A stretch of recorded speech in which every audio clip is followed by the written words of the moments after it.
On the 18th of June 1948, the U.S. National Security Council launched the Office of Policy Coordination, or OPC, on recommendation of State Department advisor George Kennan.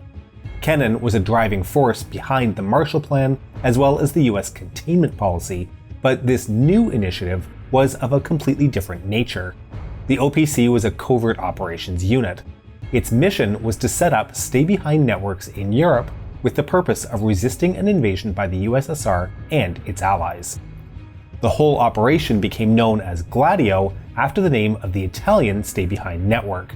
This was the first to be officially outed in November 1990, and the revelation of Gladio immediately prompted suspicions that stay-behind operatives were involved in state-sponsored terrorism and false flag attacks.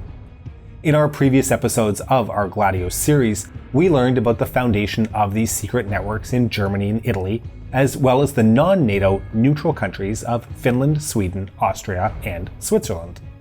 I'm your host David, and today we will conclude our grand tour, James May not included, to explore the creation of stay-behind networks in NATO countries. This is the Cold War.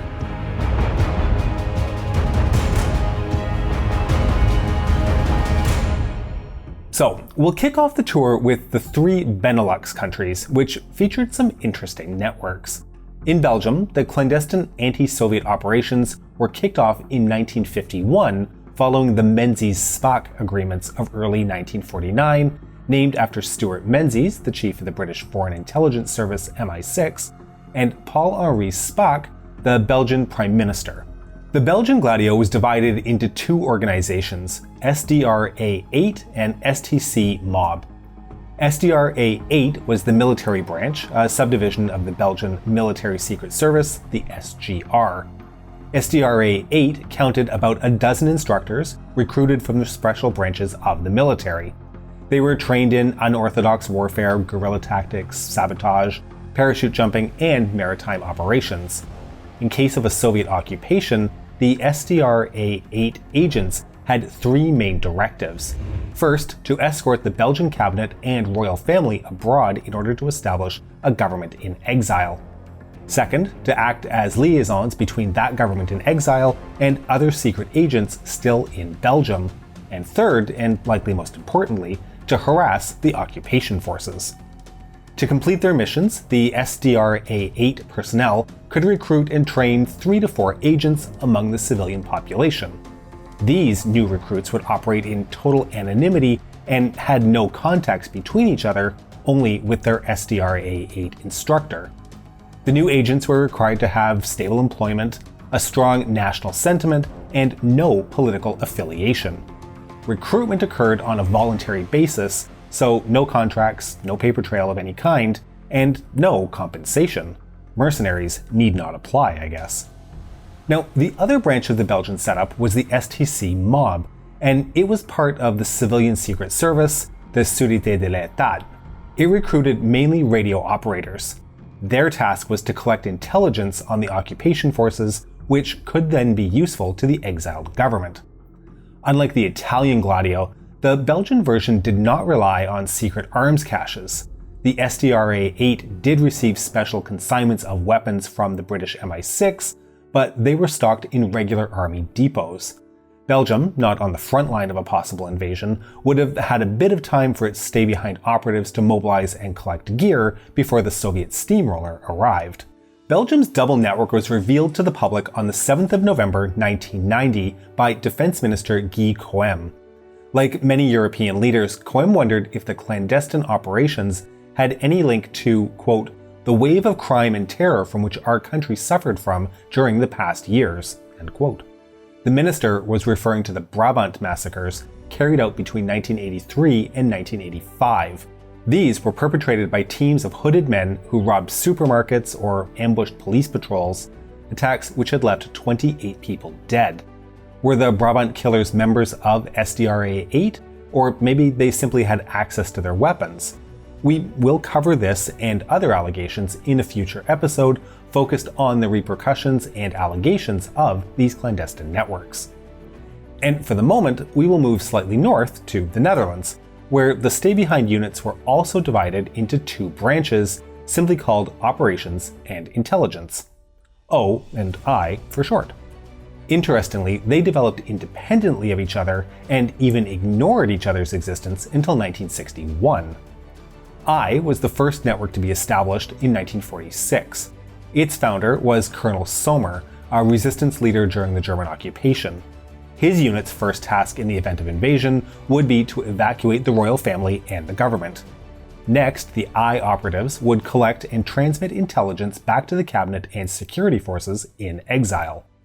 The O unit was created around the same time by the director of the Bureau of National Security, Louis Einthoven, and agent Hank Veneklas. They agreed that the O branch should not exist officially and should report directly to the Prime Minister. Its job was to carry out sabotage and guerrilla operations, as well as to recruit and train a local resistance movement amongst civilians. And just like other Gladios within Europe, the O team could rely on several secret arms caches. Now, as you're likely aware, the Red Army never invaded the Netherlands, of course, but I and O still had plenty to keep them occupied.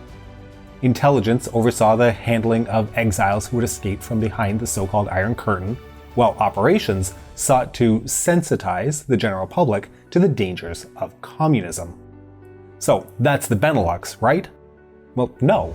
For the first time on the Cold War channel, we get to talk about the Grand Duchy of Luxembourg. Yes, even Luxembourg had its own stay-behind organization, although admittedly it wasn't nearly as well defined as the programs set up in either Belgium or the Netherlands. The Luxembourger agents were preferably married civilians of good reputation without a criminal record. They were recruited by the local secret service, the SRE, and trained in skills such as intelligence gathering, encryption, and reconnaissance. Each recruit received a special sealed box containing equipment and instructions to guide them after an invasion. These included safe radio frequencies, encryption codes, plans with location of hidden drop boxes to exchange intelligence, and directions to safe exfiltration routes. Their strict orders were to guard the box, but to open it only when the invasion had started. These operatives did not have access to weapons. In fact, they weren't even trained on the use of firearms. Active combat against the invaders would be the exclusive preserve of the regular army's special forces, with an exception. In case of a Soviet invasion, Luxembourgian exiles in Britain would be trained by the SAS in infiltration, sabotage, and other combat techniques. These newly formed clandestine action groups, CAGs, would then paradrop back into Luxembourg. Okay, so during both world wars, the Benelux countries, sort of like Europe's screen door constantly getting slammed by people passing through, had been used as the route for the invasion of France, so it makes sense for us to go there now. The first clandestine army in France had been set up immediately after the end of the Second World War. It was composed of former resistance fighters, Vichy collaborators, and monarchists, which had even formulated a scheme to install a right-wing government codenamed Plan Bleu. The organization was discovered and shut down, however, on the intervention of the Socialist Minister of the Interior, Edouard Depreux, who revealed its existence in June of 1947. But France, along with Italy, boasted one of the largest communist parties in the West, the PCF or Parti Communiste Français, which was cause for concern not only for French security services, but those in the United States and the UK as well. These concerns may have been well-founded. Many of the leaders of the PCF, such as Maurice Thorez, had been appointed by Joseph Stalin himself. Thorez would even declare in 1949 that French communists would remain loyal to the USSR in case of invasion. So the Military Secret Service, the SDECE, or Service de Documentation Extérieure et de Contre-Espionnage, set up a new plan for clandestine resistance known as Mission Smala. In case of a Soviet invasion, the French government and senior military personnel would evacuate to North Africa, and from there draw plans for the reconquest of France. Several agents were to remain hidden in the metropolitan territory, and from there feed information to the planners in exile. These agents operated under a network called Mission 48, also known as Rose de Vent or Compass, and Arc-en-Ciel or Rainbow. The French Gladio may have benefited from closer supervision and support from Western allies than the other networks. In fact, France was host to the Western Union Clandestine Committee created in 1948 to coordinate secret unorthodox warfare in Europe. After the creation of NATO in 1949, the WUCC was integrated into the military alliance with the codename Clandestine Planning Committee, or CPC. Now, in the early 1950s, the SDECE and CIA launched another initiative to contain local communism named Plan Cloven. This was the French offshoot of the PSB, the Psychological Strategy Board, created by President Eisenhower in April of 1951. The PSB's mission was to lead psychological warfare initiatives, to defend the image of America against Soviet propaganda, and to reduce the influence of local communist parties. In France, Cloven followed three strategies: combat the influence of the PCF within schools and universities, reduce the number of communist civil servants, and decrease the influence of the PCF in the trade unions. When the Gladio case exploded in November 1990, following those revelations from the Italian Prime Minister, the French President, François Mitterrand, denied any knowledge of the French operation. It was up to the head of military intelligence, Admiral Lacoste, to admit to its existence. Lacoste even declared that a few Mission 48 agents had joined the OAS, or Organisation de l'Armée Secrète, in the early 1960s. This was a right-wing paramilitary group violently opposed to President Charles de Gaulle and his plans to pull out of Algeria, several of whom ended up in front of firing squads, or at least in jail, for time anyway. So, just like a good edition of Eurovision, if such a thing could exist, our review of European talent cannot do without a stop in Scandinavia. The Norwegian government kicked off their stay-behind plans in February of 1948, motivated by the communist takeover of Czechoslovakia and the signing of the Soviet-Finnish Non-Aggression Pact. The first program comprised 3 operations: Saturn, which involved hiding 50 radio transmitters across the country; Jupiter, a counterintelligence network designed to protect local industry from communist saboteurs; and Uranus, a clandestine partisan army recruited amongst civilians which would fight the Soviets alongside the Army's special forces. In the spring of 1949, these 3 operations were unified under a single plan codenamed Rocambole, and my 12 points for the best name of a stay-behind organization go to Norway, assuming it was a reference to the literary character of the same name created by Pierre Alexis Ponson de Terrail, and not the species of garlic by the same name. The Rocambole network would grow to include 45 teams of 5 members each, supervised at the national level by a council of 8 leaders. Each team had access to its own cache of weapons and radio equipment. In case of Soviet occupation, the primary mission of Rocambole was to sabotage industrial locations or other key facilities taken over by the enemy. In parallel to Rocambole, the Norwegian security services established 6 further networks, all identified by a number. To focus on just a few, there was Group 27, which oversaw military intelligence. Group 67 would collect and relay intelligence to the government in exile in the UK. But the most interesting is probably Group 134, whose agents were intended to infiltrate the Soviet secret services. As such, they were to establish their bona fide communist credentials well before an invasion. One can't help but wonder, what if a member of Group 134, posing as a communist, ran into a Gladio network from another country? If this other country was Denmark, that agent may have run into some trouble. Unlike the Norwegian Rocambole, the Danish stay-behind was explicitly designed to target internal communist organizations, as well as plan to resist a possible Soviet invasion. The network was codenamed Absalon after a medieval bishop who had repulsed a Russian invasion. Absalon was organized in independent cells spread over 12 districts, each reporting to the military secret service, the FE. 95% of members were in fact military personnel recruited from the special operations units. These agents were preferably those with a patriotic, conservative, or anti-communist mindset, but right-wing extremists were denied membership. So, after a trip up north, we are going to continue to southern Europe, starting with the Iberian Peninsula. Francisco Franco's Spain, albeit nominally neutral during the Second World War, had offered shelter to numerous former Axis military figures. The most visible of them was the famous Austrian commando and renowned brute, Otto Skorzeny. In September of 1949, FBI Director J. Edgar Hoover warned the CIA that Skorzeny was working in Spain with a group of Nazis with the blessing of Franco. Skorzeny was rumored to have connections with US intelligence agencies supporting European secret services in an anti-communist capacity. In April of 1951, a CIA report expressed concerns that Skorzeny may have been supported by a colonel at the CIC, the US Army's counterintelligence corps.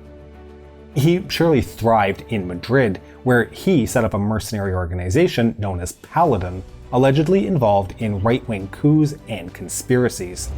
It's not conclusive, though, whether Skorzeny was actually involved in setting up a Spanish stay-behind network.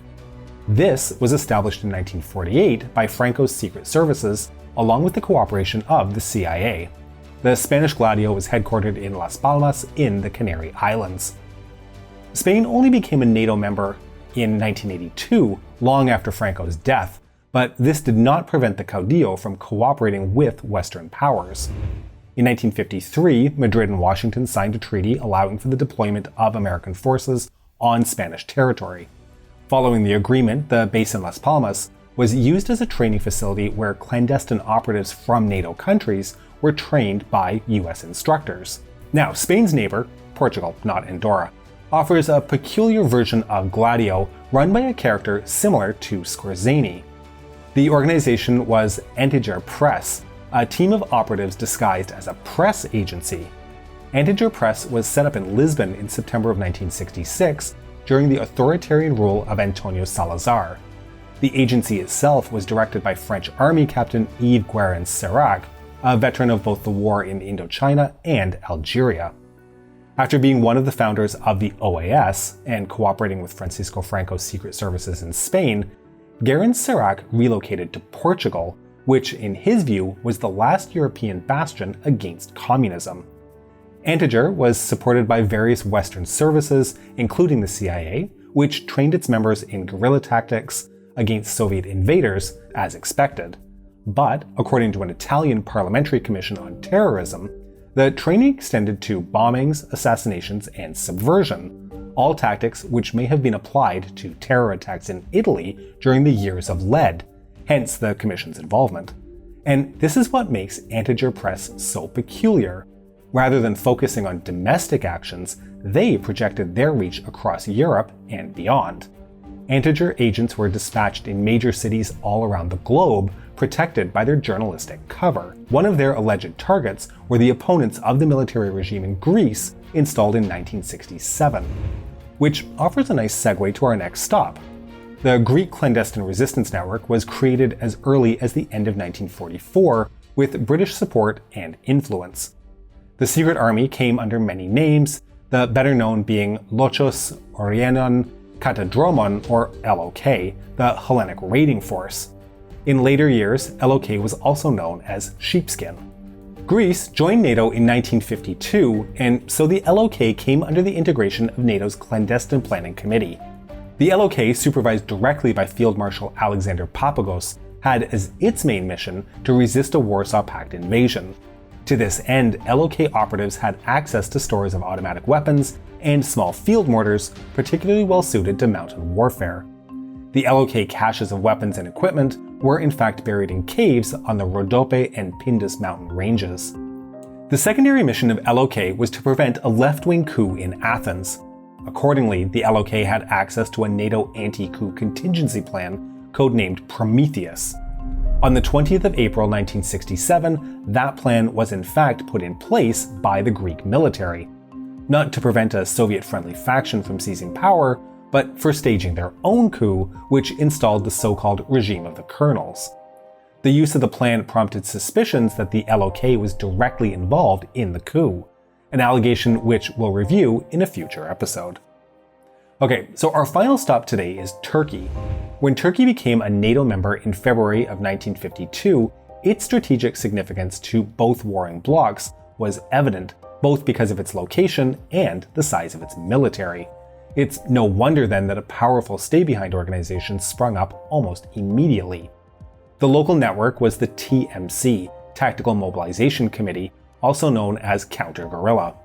It operated under the direction of the Office of Special Operations, which itself reported to the General Staff. The TMC showed the typical characteristics of other gladios in Europe, including alleged involvement in extrajudicial killings, state terrorism, and violent actions against internal dissenters. We'll give you one such example today. On September the 6th and 7th of 1955, mass riots took place in Istanbul, targeting Greek Orthodox, Armenian, and Jewish citizens. They became known as the Istanbul pogroms, apparently triggered by the news that the birthplace of Mustafa Kemal Ataturk in Thessaloniki had been bombed. In 2001, retired General Yerimbeskulu admitted to the TMC's involvement in the instigation of the pogrom. Unfortunately, this was not an isolated incident, and many massacres in the 1960s and 70s have been linked to TMC involvement. So, many of you may have noticed an absence in this European review, the United Kingdom.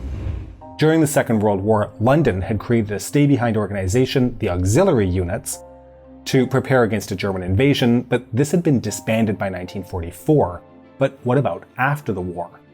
We know that the MI6 and the Foreign Office had agreed to maintain a special operations branch capable of quick and effective expansion in time of war with the USSR, but this unit seemed to be more interested in supporting stay-behind networks abroad rather than harassing a Soviet invasion of the British Isles. We also know that the 21st and 23rd Regiment of the Special Air Service, the SAS, had their own stay-behind plans. In the event of a Soviet invasion, they would split into 6-man patrols, hiding in nuclear-proof bunkers, from where they could relay intel back to their headquarters by telegraph. This plan, however, concerned the SAS personnel stationed in Germany, not in Britain. The existence of SAS stay-behind parties is confirmed by reports on their detectability and vulnerability assessed by the Ministry of Defense during military exercise Badger's Lair. Unfortunately, documents related to Badger's Lair are either still classified within the National Archives or not available to consult at the moment due to the current pandemic lockdown. We will keep you updated if we find more information, as our mini-series on Operation Gladio is not yet over. In the next episode, we will cover the training, doctrine, and equipment of Gladio operatives. You know, the nuts and bolts of how and what the operatives would be asked to do in the event that the Soviet Union came west. And in our series' grand finale, we will be investigating claims that Gladio was involved in criminal activities, state-sponsored terrorism, and false flag attacks. We hope you've enjoyed today's episode, but to make sure you don't miss all of our future episodes, please make sure you're subscribed to our channel and have clandestinely co-opted the bell button. My thanks to Arnaldo Teodorani for his outstanding work on this series so far. We can be reached via email at thecoldwarchannel@gmail.com, and we're active on Facebook and Instagram at The Cold War TV. If you enjoy our work, your financial support through www.patreon.com/thecoldwar or through YouTube membership would be greatly appreciated. This is The Cold War Channel, and don't forget, the trouble with the Cold War is that it doesn't take too long before it becomes heated.